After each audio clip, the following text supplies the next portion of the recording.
안녕하세요. 오늘도 서양살롱을 찾아주셔서 감사합니다.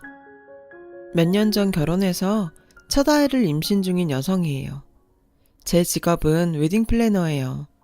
현재는 개인적인 사정으로 잠시 휴직 중이죠. 저에겐 세상 무엇과도 바꿀 수 없는 절친한 친구가 있어요. 친구는 현재 결혼을 앞두고 있는데요. 결혼 준비가 생각보다 만만치 않아서 제게 도움을 청한 상태죠. 친구는 임신한 제게 부담을 지웠다며 미안해하더라고요. 전 오히려 제가 도움이 될 수 있어서 다행이라고 생각하는데 말이죠. 그래서 딴 생각 말고 결혼식 생각만 하라고 했어요. 회사에 친구와의 관계를 설명하고 친구의 웨딩을 전담하게 되었어요. 사실 임신 안정기에 들어선 지 얼마 안 돼서 휴직을 할 참이었지만 일단 친구 웨딩까지는 마치고 하기로 했죠. 친구는 제게 정말 소중한 존재예요. 제가 가장 힘들었던 순간에 제 곁을 지켜준 유일한 사람이거든요. 그래서 우린 피가 섞이지는 않았지만 그보다 끈끈한 우정을 이어오고 있죠. 저는 외동딸이라서 어려서부터 부모님 사랑을 독차지할 수 있었고 먹을 거 입을 거 부족함 없이 자랄 수 있었어요. 다정한 엄마와 가정적인 아빠는 누구나 부러워할 만했고요. 하지만 영원할 줄 알았던 저의 행복은 순식간에 사라져버렸어요. 어쩌면 제가 모르는 사이 단란했던 우리 가정에는 이미 불행이 예견되고 있었는지도 몰라요. 제가 눈치를 못 챈 거죠. 제가 초등학교 6학년이던 13살 때 엄마가 세상을 떠나셨어요. 교통사고였죠. 학교에서 수업을 듣고 있는데 선생님이 저를 따로 부르셨어요. 집에서 연락이 왔다고 하시더라고요. 지금 집에 일이 생겼으니 조퇴하고 빨리 집으로 오라고요. 순간 겁이 났어요. 정확히 무슨 일인지는 몰랐지만 수업 중인 아이를 집으로 부를 정도면 분명 안 좋은 일일 거라 생각했거든요. 집에 가보니 외할머니가 절 기다리고 계셨어요. 외할머니는 제가 책가방을 내려놓자마자 제 손을 잡고 나가셨죠. 외할머니 손에 이끌려 간 곳은 대형 병원이었어요. 전 무슨 일이냐고 여긴 왜 온 거냐고 외할머니한테 물었지만 아무 대답도 하지 않으셨죠. 하지만 새하얗게 질린 외할머니의 얼굴을 보곤 내심 짐작은 할 수 있었어요. 외할머니가 저를 이끌고 병원이 아닌 병관 장례식장으로 향했어요. 빈소에 차려진 단상 위에는 하얀 국화로 곱게 단장이 되어 있었고 그 가운데 영정사진이 놓여 있었죠. 엄마였어요. 어린 나이였지만 그게 무엇을 의미하는지는 알 수 있었어요. 다만 받아들이기 힘들 뿐이었죠. 저는 외할머니를 붙잡고 왜 엄마 사진이 여기에 있냐고 물었어요. 그러자 외할머니는 자리에 털썩 주저앉으시며 참았던 눈물을 흘리셨죠. 그리곤 이내 오열하기 시작했어요. 그때였죠. 아빠가 다가오셨어요. 검은 양복에 상주 완장을 차고 있었죠. 아빠는 저를 끌어안고 한참을 말없이 계셨어요. 그리곤 제 어깨를 단단히 붙잡고 말씀하셨죠. 진아야, 엄마가 교통사고를 당했어. 힘들겠지만 우리 엄마 보내주자. 믿을 수가 없었어요. 불과 몇 시간 전까지만 해도 제게 아침밥을 차려줬던 엄마가 갑자기 세상을 떠났다는 게 실감이 안 갔어요. 지금이라도 장례식장 안으로 걸어 들어올 것 같았거든요. 전 엄마의 죽음을 받아들일 수 없었어요. 장례식이 끝나고 입간을 할 때까지도 엄마는 안 죽었다고 소리를 지르며 울었죠. 아빠와 외할머니를 비롯한 친인척들은 그런 저를 안쓰러워했고요. 엄마의 유골을 납골당에 모셔넣고 저는 아빠와 단 둘이 집으로 돌아왔어요. 집에는 더 이상 엄마는 없었죠. 오직 아빠와 저 둘뿐이었어요. 그날 밤 아빠는 제게 그러시더군요. 진아야, 앞으론 더 씩씩하게 살아야 해. 그래야 엄마가 하늘나라에서 마음 놓고 행복할 수 있으니까. 그 순간 저는 이제 내가 의지할 수 있는 사람은 아빠뿐이라는 걸 알게 됐어요. 시간은 흘러 저는 초등학교를 졸업하고 중학교에 입학했어요. 여전히 엄마를 그리워하며 힘들기도 했지만 다행히 제 곁에는 아빠와 외할머니가 계셔서 덜 외로웠어요. 하지만 시련은 또 다시 찾아왔어요. 제가 중학교에 들어가고 얼마 안 돼서 외할머니가 세상을 떠나셨거든요. 심장마비였어요. 사람들은 딸을 잃은 슬픔 탓이 아닐까 생각했죠. 외할머니가 돌아가신 이후로 저는 더더욱 아빠한테 의지했어요. 세상에서 나 챙겨줄 사람은 오직 아빠뿐이니까요. 하지만 그런 제 생각은 철저히 빗나가고 말았죠. 외할머니가 돌아가시고 얼마 지나지 않아 여름방학이 시작됐어요. 그리고 며칠 뒤 아빠가 집으로 어떤 여자를 데리고 왔어요. 엄마보다 어려 보이는 여자였죠. 새엄마가 되실 분이야. 인사해라. 저는 너무나 놀랐어요. 엄마가 돌아가신 지 1년도 안 됐는데 새엄마라니요. 어떻게 아빠가 이렇게 쉽게 재혼을 말할 수 있는 거죠? 아빠도 오래 생각하고 한 결정이야. 넌 아직 엄마 손이 필요한 나이잖니. 착한 사람이니까 우리 진아도 잘 보살펴 줄 거야. 아빠는 마치 저 때문에 서둘러 재혼을 결정한 것처럼 말했지만 저는 그 말을 믿을 수 없었어요. 그런 아빠로 인해 배신감만 느낄 뿐이었죠. 그러면서도 한편으론 아빠를 이해하고 싶기도 했어요. 아빠도 엄마 없이 혼자 절 키우느라 힘드셨을 테니까요. 사별했다고 평생 독신으로 살아야 하는 것도 아니고요. 언제고 할 재혼이라면 아빠가 원하는 사람과 하게 두자 싶었죠. 그래서 애써 참고 받아들이려고 했어요. 하지만 그런 제 노력은 철저히 짓밟히고 말았습니다. 그날은 평소보다 조금 일찍 집으로 돌아온 날이었어요. 현관에 막 들어섰는데 안방에서 아빠와 그 여자의 대화가 들리지 뭐예요. 얘가 말을 잘 들을까? 다행히 우리 애는 지 아빠랑 기억이 별로 없어서 괜찮을 것 같긴 한데. 괜찮아. 진아도 잘 적응할 거야. 그나저나 우리 인생도 참 막장 드라마다. 난 그날 집사람한테 우리 사이 딱 걸리곤 이제 죽었다 싶었거든. 아니 그런데 어떻게 자기가 교통사고를 당해 죽냐?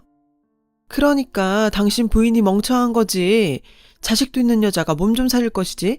우리 차 발견했다고 그렇게 앞뒤 안 가리고 달렸으니 사고가 안 나고 배겨? 지 목숨 지가 버린 거지 뭐. 순간 망치로 머리를 한 대 맞은 것처럼 멍했어요. 저 두 사람의 대화를 통해 전 엄마의 죽음이 불륜관계였던 아빠와 저 여자 때문이란 걸 알게 됐으니까요. 전 그대로 방 안으로 들어갔어요. 절 보자 두 사람은 귀신이라도 본 것처럼 놀라더군요. 엄마를 죽인 건 아빠랑 당신이었어. 이 살인자. 아빠는 그런 게 아니라고 모든 걸 설명해 주겠다고 했지만 저는 듣지 않았어요. 변명 필요 없어. 앞으로는 나 볼 생각도 하지 마. 아빠고 뭐고 다 죽여버리고 싶으니까. 전 소리를 지르곤 제 방으로 갔어요. 그리곤 가방에 정신없이 짐을 챙겼죠. 그렇게 전 집을 나왔어요. 아빠가 절 막으며 제발 얘기 좀 들어달라고 사정을 했지만 소용없었죠.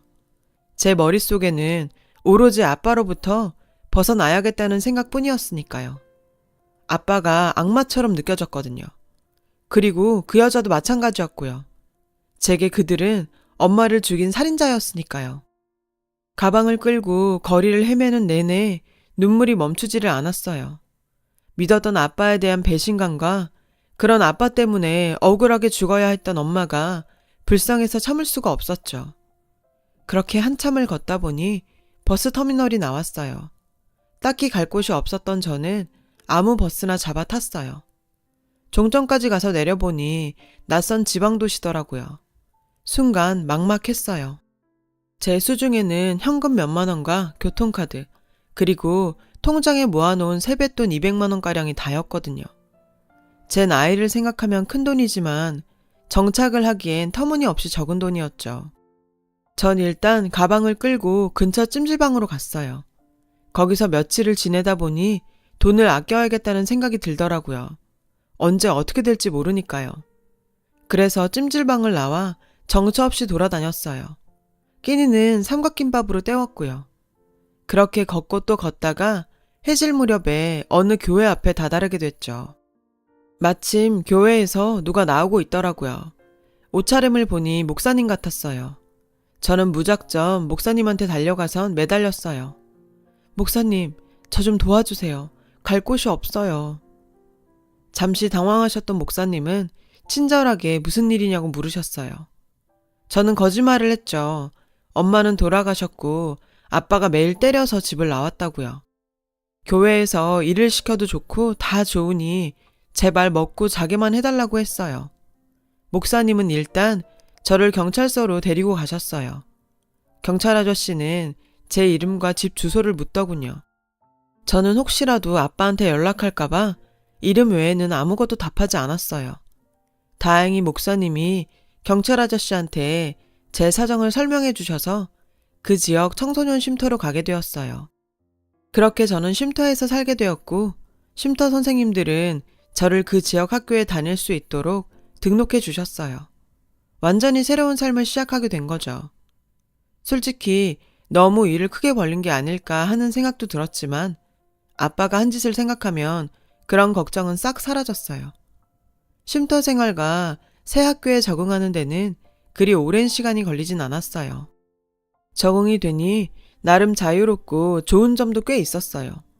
아무래도 쉼터에 또래 친구들이 있다 보니 외롭지 않고 함께 살다 보니 꼭 수련회에 온 것처럼 재미도 있더라고요. 그렇게 저는 중학교 1학년 2학기를 새 학교에서 마치고 2학년이 되었어요. 그리고 그 무렵 친구 한 명을 만나게 되었는데 이 친구가 바로 앞에서 말한 둘도 없는 절친이에요. 친구와 저는 동갑이라서 방을 같이 쓰게 됐어요. 처음엔 둘 다 어색해서 눈도 못 마주치고 멀뚱하게 서 있었어요. 먼저 인사를 한 건 친구였죠. 서로 통성명을 하고 나니 친구가 제게 왜 여기 살게 되었냐고 묻더라고요. 저는 잠시 머뭇거리다가 제 상황을 솔직하게 얘기했어요. 제 얘기를 들은 친구는 놀라더라고요. 자기 상황이랑 너무 비슷하다고요. 친구는 어릴 때 아빠가 돌아가셔서 엄마랑 둘이 살았는데 어느 날 엄마가 남자를 만나는 걸 알게 됐대요. 거기까지는 아무 문제가 없었죠. 그런데 하필 엄마가 만나는 남자가 유부남이었던 거예요. 친구는 그 사실을 알고 충격을 받았고 남의 가정을 파탄내면서까지 불륜녀로 사는 엄마가 싫어서 집을 나왔대요. 저도 그렇지만 친구도 안 됐더라고요. 우리는 각자의 사정을 비밀에 붙이기로 했어요. 그날부터 우린 급속도로 친해졌어요. 학교에서도 쉼터에서도 늘 붙어 다녔죠. 비슷한 이유로 집을 나온 우리는 서로에게 동질감을 느끼는 만큼 끈끈한 유대감을 갖게 됐어요. 고작 15밖에 안 된 아이였지만 부모 아닌 서로에게 기대기로 했죠. 우린 학교에서 쉼터에서 사는 애라고 놀림을 받으면 둘이 합세해 싸우기도 했습니다. 그렇게 우린 서로를 지켜나갔어요. 나중에 성인이 되어 쉼터에서 나가야 할 때가 되면 같이 살기로 했고요. 그때를 대비해 우린 고등학교에 들어가자마자 아르바이트를 시작했어요. 물론 대외 활동은 쉼터 선생님의 감독하에 이루어졌죠. 혹시라도 문제가 생기면 보호자가 필요하니까요. 시간은 흘러 3년이 지났고 친구와 저는 고등학교를 졸업하게 됐어요. 웨딩 플래너가 꿈이었던 저는 관련 학과가 있는 전문대에 장학금을 받고 진학했어요. 친구는 대학 대신 제과 제빵 자격증을 따서 베이커리 막내로 취직했고요. 하지만 그때까지도 우린 독립을 할 만큼 돈을 모으지 못했어요. 아무래도 나이가 어린 탓에 돈 버는데 한계가 있었거든요. 다행히 그런 사정을 아는 쉼터의 배려로 우린 돈을 어느 정도 모을 때까지 쉼터에 머물 수 있게 되었죠. 그렇게 우린 1년 반 정도 더 쉼터에 머물다 퇴소를 하게 됐어요. 당시 전 학생 신분이어서 벌이가 많지 않았던 탓에 졸업하고 웨딩 업체에 취직하기 전까지는 친구가 월세를 감당해야 했어요. 제가 졸업 후 일을 시작하고 나서야 형편은 나아졌죠. 부모 도움 없이 살아야 했던 우린 최선을 다해 돈을 모았어요. 월급에서 월세와 생활비, 약간의 용돈을 빼곤 다 저금을 했죠. 언젠가 결혼을 하게 되더라도 우리에겐 손 벌릴 곳이 없었으니까요. 그러는 와중에 저는 선배의 소개로 남자친구를 사귀게 되었어요. 처음엔 사귈 마음까진 없었는데 계속된 구애에 어느 순간 마음을 열게 되더라고요. 이 남자가 제 남편이에요. 그렇게 한 2년 정도를 사귀었고 직장에서 어느 정도 자리를 잡았을 무렵 남친으로부터 청혼을 받았어요. 친구는 누구보다 기뻐해 주었죠. 그렇게 전 결혼 준비를 하게 되었어요. 그런데 친구가 뜻밖의 말을 꺼냈어요. 아빠한테 연락해 보라고요. 저는 펄쩍 뛰며 어떻게 네가 그런 소리를 하냐고 했지만 친구는 아빠랑 화해하라는 게 아니라 나중에 후회할지 모르니 여지를 남기지 말라는 거라고 하더군요. 우리가 나이가 어린 것도 아니고 이젠 상황을 다르게 볼 필요도 있다고 생각해. 친구의 말에 전 고민에 빠졌어요. 그리고 아빠를 만나기로 결론을 내렸죠. 친구는 제가 걱정이 된다며 저희 집까지 따라왔어요. 집으로 가는 전 내내 여러 생각이 들었고 내심 걱정도 됐죠. 아직 그 집에 사는지 확실하지 않았고 만약 아빠와 그 아줌마의 행복한 모습을 보면 예전처럼 참기 힘들 것 같았거든요.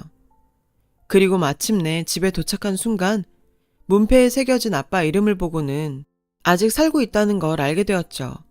저는 떨리는 손으로 초인종을 눌렀어요. 낯선 아주머니가 나와 문을 열었죠. 도우미 아주머니 같았어요. 저는 이 집 주인 딸이라고 말했어요.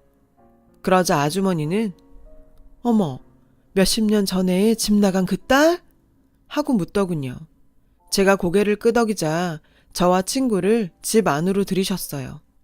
집에는 초등학생 정도의 아이가 있더군요. 아빠와 아줌마의 아이였어요. 도우미 아주머니는 아빠를 불렀고 곧 아빠가 방에서 나왔어요. 아빠는 저를 보자 다리에 힘이 빠졌는지 비틀하더군요. 저는 그날 일이 떠올라 손이 부들부들 떨렸지만 그래도 목소리를 짜내 아빠를 불렀어요. 그래, 진아야. 우리 진아가 집에 왔구나. 잘 왔다, 잘 왔어. 저는 그때까지도 아무 생각이 없었어요. 아직도 아빠는 제게 엄마를 죽인 살인자였고 용서할 생각도 없었거든요. 전 친구를 가리키며 같이 사는 친구라고 말했어요. 그런데 그 순간 여자의 비명소리가 들렸어요. 돌아보니 아줌마가 비명을 지르며 털썩 주저앉지 뭐예요. 그런데 아줌마가 바라보고 있는 사람은 제가 아니었어요. 바로 제 옆에 서 있는 제 친구였죠. 친구 역시 얼굴이 하얗게 질려 있더군요. 아줌마는 달려와 친구를 끌어안았어요. 그리고 흐느끼며 말했죠. 우리 딸, 엄마가 얼마나 찾아다녔는데. 순간 뒤통수를 한 대 맞은 기분이었어요. 친구가 말했던 유부남과 놀아났다던 친구 엄마가 바로 아빠의 여자였다니. 믿을 수가 없었죠. 아니, 어떻게 이럴 수가 있어요? 그 순간 친구는 냉정하게 아줌마를 떼어내며 그러더군요. 왜 이러세요, 아줌마? 난 엄마 없어요. 남의 가정 파탄낸 불륜녀 따윈 난 몰라요. 그 말에 아줌마는 흐느껴 울기만 했죠. 아빠 역시 아무 말 못하고 서 있었고요. 아빠랑 저 아줌마가 무슨 짓을 한 건지 이제 알겠어? 어떤 결과를 낳았는지 보이냐고. 내가 오늘 여기 온 이유는 하나야. 나 곧 결혼해. 보란듯이 행복한 가정 이룰 거고 아빠처럼 가족을 죽음으로 내모는 더러운 결혼 생활은 안 할 거란 말이야. 그거 얘기해주러 왔어. 이제 내 인생에 아빠란 존재는 없을 테니까. 마지막으로 낳아준 사람한테 얘기는 하는 게 도리일 것 같았어. 전 그 말을 남기고 친구와 함께 나왔어요. 아빠가 뒤에서 저를 애타게 불렀지만 돌아보지 않았어요. 아줌마 역시 비틀거리며 친구를 잡으려 뛰어나왔지만 친구는 아줌마의 손을 냉정하게 내쳤어요. 그리고는 아줌마, 그거 알아요? 남의 눈에 눈물 나게 하면 자신은 피눈물 흘리게 된다는 거. 인생 추잡하게 산 사람들의 말로가 어떤 건지 아저씨랑 아줌마를 보니 잘 알겠네. 친구는 자신의 엄마한테 매정한 말을 남기곤 제 손을 잡았어요. 그날 우린 집으로 돌아와 밤새도록 울었어요. 슬퍼서 온 게 아니라 서로에게 미안하고 가여워서였죠. 그렇게 울고 다음날 일어나 보니 이상하게도 머리가 맑더라고요. 늘 가슴을 짓누르고 있던 돌덩이가 쏙 빠진 것처럼 가뿐했고요. 그건 친구도 마찬가지였어요. 우린 그날 그동안 질기게 끌어왔던 부모와의 정을 완전히 끊었어요. 세상에 부모 없이 태어난 사람은 없다지만 누군가는 차라리 없는 삶을 사는 게 낫기도 한 것 같아요. 내 행복을 위해 타인의 가슴에 비수를 꼽는 행동은 결국 자신한테 되돌아온다는 걸 아빠도 아줌마도 알았으면 좋겠어요. 사람이 되긴 힘들지만 괴물이 되진 말자던 영화 대사처럼요. 다행히 전 좋은 시부모님을 만나 그간 집 떠나 살면서 겪었던 부모 없는 서름을 지워낼 수 있었어요. 시부모님은 제 불우한 가정사를 아시곤 앞으로 우리 딸 하자시며 안아주셨죠. 덕분에 결혼식도 무사히 치를 수 있었고 몇 년 후인 지금은 첫 아이를 임신한 상태예요. 친구는 제가 결혼한 지 얼마 안 돼서 같은 베이커리에서 일하던 동료와 사귀게 되었고 얼마 뒤 청혼을 바꾼 결혼식을 앞두고 있고요. 제가 임신 휴가까지 미루고 친구 결혼식에 열을 내는 이유를 이제 다들 아시겠죠? 너무 어린 나이에 깊은 상처를 받아 온전한 인생을 살지 못할 뻔했던 저와 친구는 서로의 상처를 보다듬으며 시련을 이겨낼 수 있었어요. 하지만 지금 이 순간에도 어딘가에는 자신이 감당하긴 어려운 시련 속에 갇혀있는 사람들이 있으리라 생각해요. 혼자는 약하지만 곁에 누군가가 힘이 되어준다면 분명 그 시련을 이겨나갈 수 있으리라 믿어요. 그러니 내 옆에 있는 누군가의 상처를 모른 척하지 말아주세요. 작은 관심도 누군가에겐 삶의 이유가 되니까요. 전 친구 결혼식을 잘 준비해서 제 친구를 세상에서 가장 아름다운 신부로 만들어줄 거예요. 그리고 남편과 함께 곧 태어날 아기를 위해 열심히 바르게 살 거고요. 제 이야기를 들어주셔서 감사드리고요. 여러분 가정에 행복이 가득하시길 마음으로 빌게요. 여러분, 사연 댓글에 응원과 현명한 조언 부탁드려요. 좋아요와 구독은 저에게 큰 힘이 됩니다. 오늘도 좋은 일 가득하세요.